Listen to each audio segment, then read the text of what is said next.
praktiese gids dalk, om dit so te noem. So jou praktyknaam is Sukses Hacker.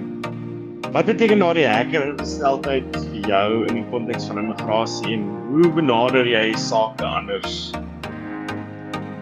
Dit is dalk so 'n bietjie 'n kontroversiële naam, dink ek.